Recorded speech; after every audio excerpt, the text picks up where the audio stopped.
ওসমান হাদিকে গুলি করার ঘটনায় আপনারা জানেন যে কবির নামের একজনকে গ্রেফতার করা হয়েছে।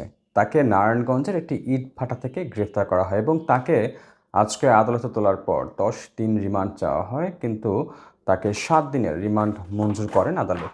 দর্শক, এখানে একটা ছোট্ট কথা বলতে চাই, সেটা হচ্ছে যে এই কবির হচ্ছে, আপনারা নিশ্চয়ই হাদির যে বাংলা মোটরের কালচারাল ইনকলাব কালচারাল যে অফিসটা রয়েছে সেখানে 3জন ব্যক্তিকে আইডেন্টিফাই করা হয়েছিল। সেই 3জন ব্যক্তির একজন হচ্ছে এই কবির।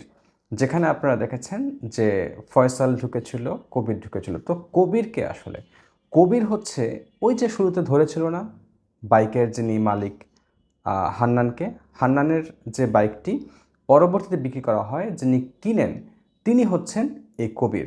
তবে কবির একটু ফেঁসে গেছেন, এটা কবিরের দাবি। কিভাবে? কারণ যখন কবিরের বন্ধু নাকি এই বাইক ক্রয় করে, যার নাম মাইনুদ্দিন শুভ, সেই শুভ যখন বাইক ক্রয় করে তখন শুভর এনআইডি কার্ড না দিয়ে দিয়েছিল কবিরের এনআইডি কার্ড, এবং কবিরের বাড়ি হচ্ছে পটুয়াখালী। আপনারা জানেন যে যিনি গুলি করেছেন ফয়সাল, সেই ফয়সালের বাড়িও কিন্তু পটুয়াখালীতে। এটা একটা সামঞ্জস্য হইতে পারে যে এই ঘটনার একটা যোগসাজশ আছে দুজনের মধ্যে, দুজনই একই এলাকার।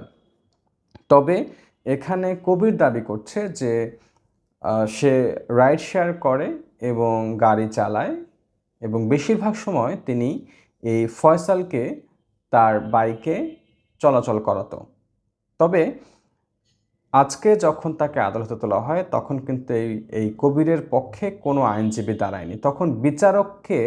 তখন বিচারক সাহেব তিনি জিজ্ঞেস করেন কবিরকে যে আপনার কিছু বলার আছে কিনা। তখন কবির বলে যে তিনি যে বাংলা মোটরে ইনকলাব কালচারাল যে অফিসটি রয়েছে সেখানে তিনি গিয়েছিলেন, এটা সত্য।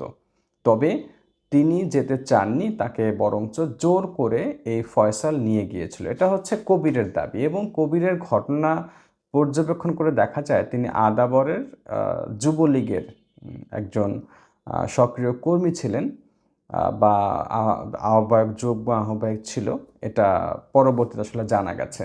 তো সব কিছু মিলিয়ে আস্তে আস্তে জট খোলা শুরু করেছে এবং আমরা হয়তো সামনে আরও জানতে পারবো। তবে এই যে ছবিটা দেয়া হয়েছিল তারা যে পালিয়ে গেছে ভারতে, এটা নিয়ে কিন্তু আগামীকালকে ব্যাপক আন্দোলন হবে এবং হাই কমিশনের দিকে, ভারতের যে হাই কমিশন রয়েছে সেদিকেও মুভমেন্ট রয়েছে। তবে একটা জিনিস আসলে বলা যায় যে আমরা চাই যে হাদিকে যে গুলি করা হয়েছে, ওসমান হাদির গুলির বিষয়টি একেবারে আমরা সুষ্ঠু তদন্ত এবং বিচার বাংলাদেশের মানুষ চাইছে, দলমত নির্বিশেষে।